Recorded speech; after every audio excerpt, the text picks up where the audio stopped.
त्रिपाठी और आप देख रहे हैं वार्ता हिंदी। इटावा में जो भी कुछ हुआ ठीक नहीं हुआ।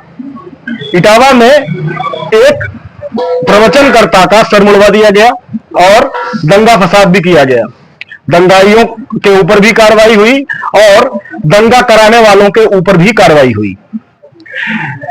इटावा में सबसे बड़ा प्रश्न यह उठा कि क्या ब्राह्मण ही एक ऐसे जात विशेष से है जो प्रवचन कर सकते हैं, बाकी और जातियों को प्रवचन करने का अधिकार नहीं है, और जातियों को धर्म का प्रचार प्रसार करने का अधिकार नहीं है? क्या एक ब्राह्मण ही ऐसा जाति है, ब्राह्मण ही केवल प्रवचन कर सकते हैं?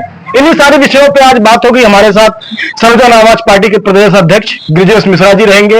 एक यह ब्राह्मण भी है और एक राजनीतिक दल से जुड़े भी हुए हैं। प्रवचनकर्ता का सिर मुड़वा दिया गया और उसी को राष्ट्रीय अध्यक्ष समाजवादी पार्टी अखिलेश यादव ने सम्मानित किया।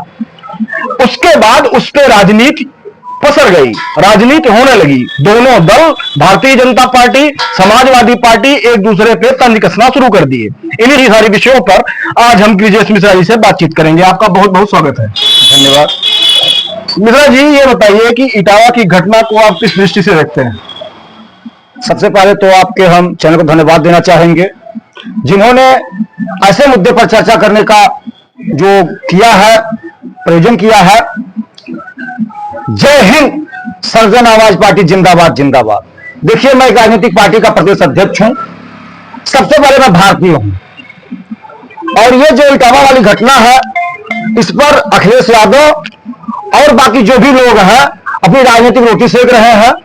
राजनीतिक रूप से ब्राह्मण को यादव लाने का काम कर रहे हैं, जबकि यादव के ब्राह्मण की मृत्यु आज की नहीं है, वो केस उदामा की मित्रता है। उसको झुलाने का काम ये लोग कर रहे हैं, आपस लड़ाने का काम कर रहे हैं। हर भारतीय को, हर प्रदेशवासियों को सोचना चाहिए कि हमें राजनीतिक दृष्टिकोण से नहीं बल्कि आत्मिक भाव से, भावनात्मक रूप से जुड़ना चाहिए और यादव और वर्जित ब्राह्मण न करके हम और आप, जो एक्सीडेंट हुआ है, ये दुर्घटना घटित हुई है, उसको प्रतिकार करना चाहिए। इसमें सारे ब्राह्मणों को नहीं घसीटना चाहिए, सारे यादव नहीं घसीटना चाहिए। जो ब्राह्मण के ठेकेदार बनके उसका मुंडन किए प्रवचनकर्ता का, उस पर क्या कह रहे हैं आप? मैंने कहा ना कि एक्सीडेंट है, वो दुर्घटना घटित हुई है, उनको सजा मिलनी चाहिए और उनको सजा प्रशासन ने दिया भी, उनको जेल करवाया। लेकिन अब इसका ये मतलब नहीं होता है कि हम सारे पंडितों को टारगेट करना शुरू करते।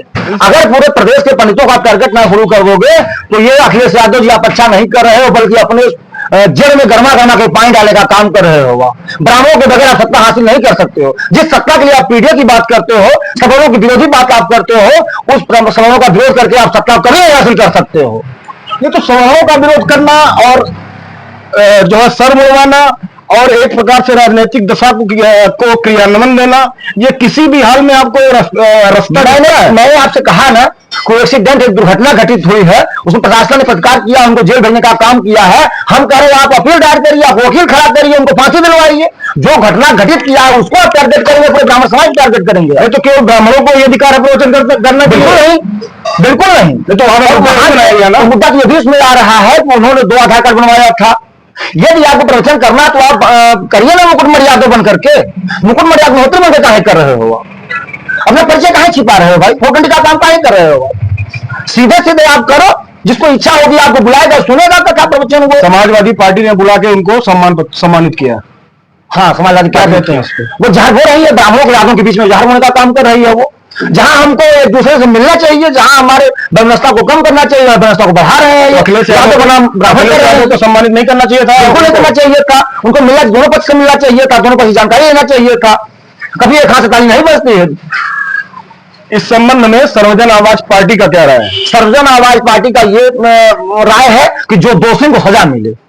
और हमारे उत्तर प्रदेश में जो जातीयता इसमें चरम पर है, राजनेता जो हम लोगों को लाने का काम कर रहे हैं। सर्वजन आवाज पार्टी 85-15 राजनीति न करते हुए सर्वजन राजनीति करती है। सर्वजन आवाज पार्टी के राष्ट्रीय अध्यक्ष माननीय कर्नल राजेंद्र यादव जी हैं, जो जात से यादव से आते हैं। लेकिन कभी उन्होंने किसी को ब्राह्मण, ठाकुर, बनिया, लाला, बैश्य, शूद्र नहीं समझा। वो जब समझते हैं तब भी भारतीयों को भारतीय समझते हैं और भारतीय समझ करके उन्होंने अपने देश को बचाने का काम, अपने प्राणों की आहुति उनको बाजी लगा करके उन्होंने देश को बचाने का काम किया है। 12 आतंकवादी सर्वजन आवाज पार्टी के राष्ट्रीय जमानी कर्नल राजेंद्र यादव ने मारा था। वो किसी जात विशेष से नहीं मारने का काम किया, तो हर भारतीयों की रक्षा के लिए उन्होंने किया था।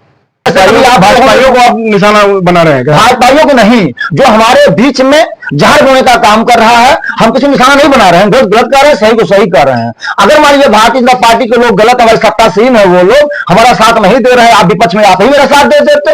जब रोड के लिए आंदोलन हम करते हैं तो सर्वजन आवाज पार्टी अकेले आंदोलन करती है, तो Samajwadi party, Bahujan Samaj party, Congress party को नहीं दिखाई देता है कि वहां आवश्यकता है रोड की, नाली की, सड़क खंजर की आवश्यकता है, चिकित्सा की आवश्यकता है, तब इन लोगों को नहीं दिखाई देता। इन लोगों को सिर्फ और सिर्फ जातीय जहर बो करके वोट लेने का जो चढ़ा है मिजाज, अब सब ठंडा हो जाएगा।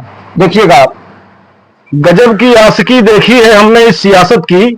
कुछ लोग इधर बैठे हैं तो कुछ लोग उधर बैठे हैं। वीडियो को लाइक करिएगा और शेयर करिएगा, अपना कमेंट जरूर छोड़ दीजिएगा। बहुत बहुत धन्यवाद।